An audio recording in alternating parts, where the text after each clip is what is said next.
It's me, Sean. Hi, how's everybody doing? So, I'm not getting dressed up tonight because America. I just didn't feel like it.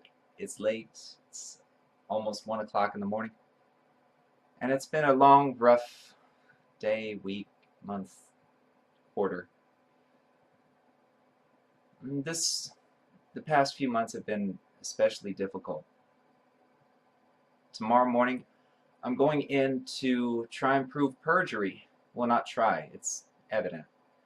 But I'm going to prove perjury against a towing company that cost me hundreds of dollars.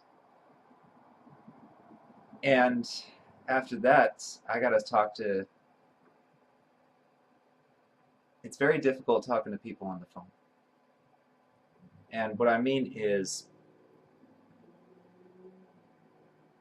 it's okay if the conversation moves. It's okay if everything moves forward. But when you have people repeating themselves, and when you have to explain yourself multiple times, it's beyond aggravating.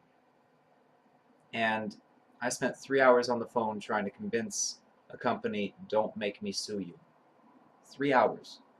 Finally hit them up on LinkedIn and hit up one of their, I believe it was a middle management person, maybe an executive. I basically said, okay, your people are dropping the ball. This is what's about to happen. But those 3 hours, man. We put on a face every day. Like I put on a face. Right now, you're seeing a face. And that's because we try to be polite to people, even though our mentality is, okay, this is a waste of time. We only have so much time. We need to make this time count and focus on things that make sense. And when somebody starts wasting our time, like one guy, he was toying with me for 15 minutes. I mean, I know how to read people. And this guy was toying with me. I could prove it. But he was toying with me in a way that does not work for people on the spectrum, or at least people with Asperger's, ADHD, maybe some of us with autism, but we hate to re-explain ourselves. If you should know something, then you should know something. And it irks us to no end when we have to explain ourselves over and over again or repeat ourselves. We said it once. Okay, be practical. That's how we see things. And 3 hours of that was beyond draining. I couldn't drive for Uber and Lyft because I was frustrated, angry, and tired all at the same time. And I tried to be polite for most of it, but after about hour one of the first call and towards the end of the second hour of the second call, I was pretty rude. In fact, I was starting to become who I am. Because you see, you guys would view us as rude. Some of what we say is just matter of fact. We just want to get things done. Pop, pop. We know exactly what we want, and if we don't know what we want, we know what to research, and if we don't know what to research, we know that we need to research. But it was draining. And I think the conversation would flow a little bit smoother if people had an understanding of just how to be a human being. Because one thing that drives us nuts, we operate under rules. And we develop a series of life rules. A lot of us. I won't say most of us because I don't know per capita what the demographics are for being on the spectrum. You know, OCD, which isn't a condition, but people call it that. It's a symptom.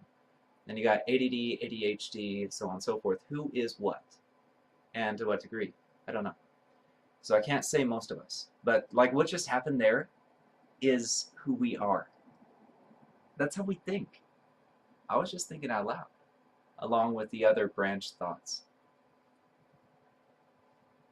And I mean, this is just an overview video. It's more blog than anything, but the way that we think is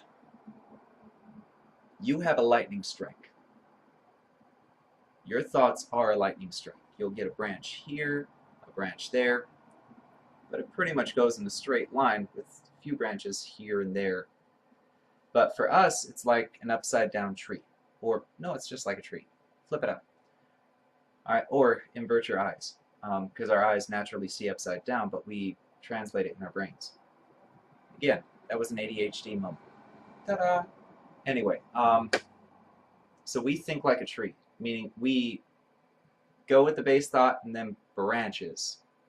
And we can see all the branches at once, and we have to sift through them. It's tiring. Well, it's not tiring, it's just, I guess it's annoying.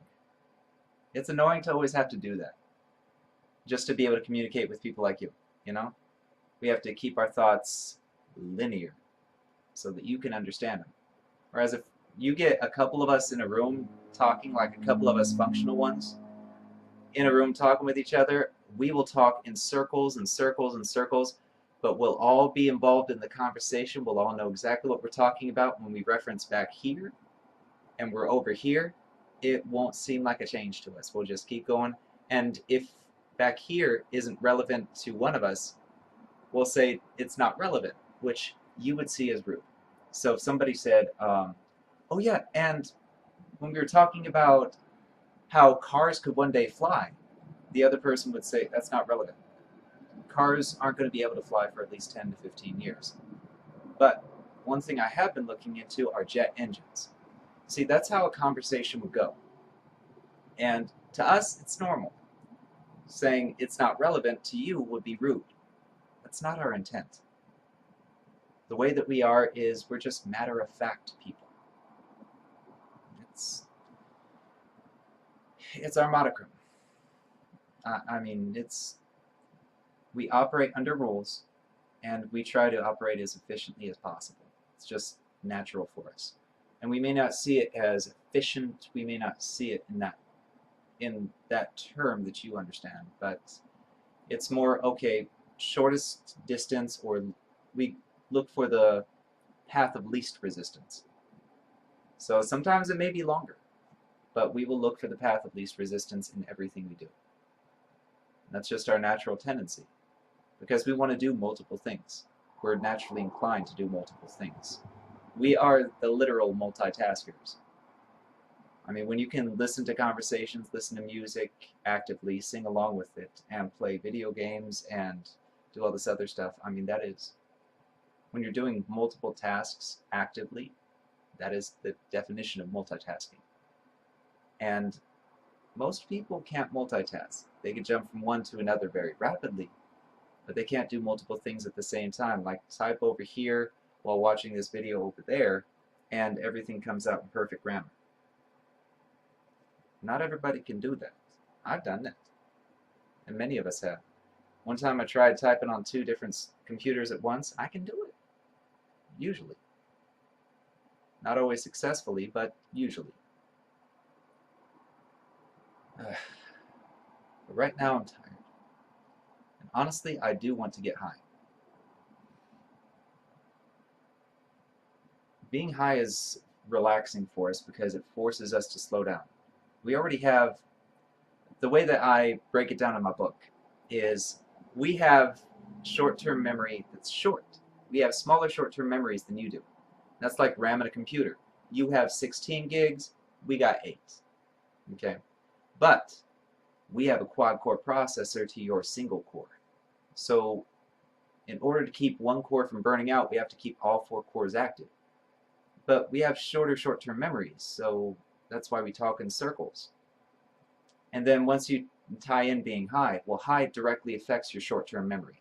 And it substitutes your mind naturally substitutes your long-term memory with your short-term memory, which is why you can remember everything that happened when you were high, because your long-term memory, which is like your hard drive, is being accessed, and that's why you move slower.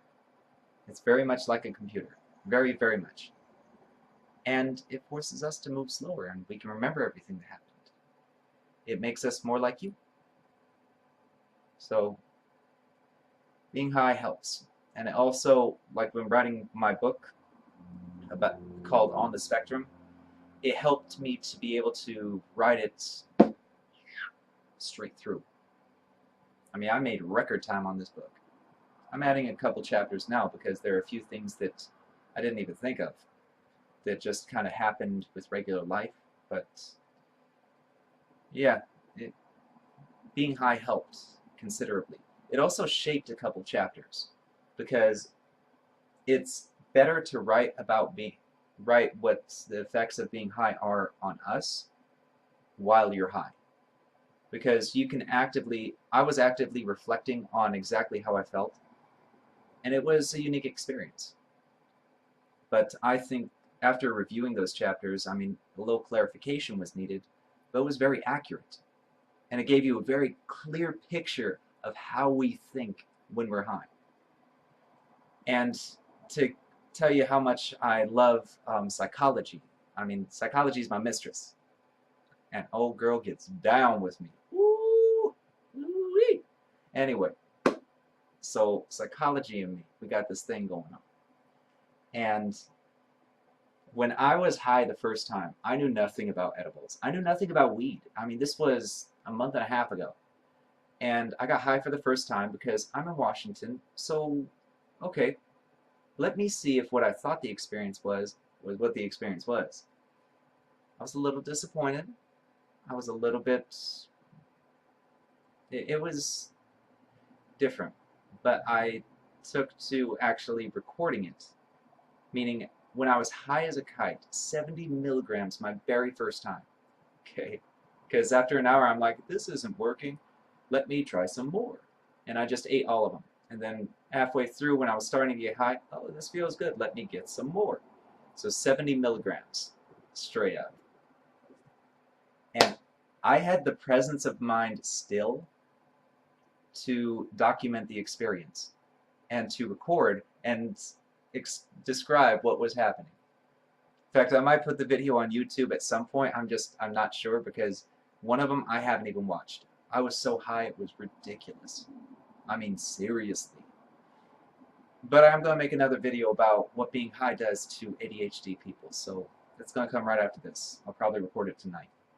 Anyway, I'll catch you guys later.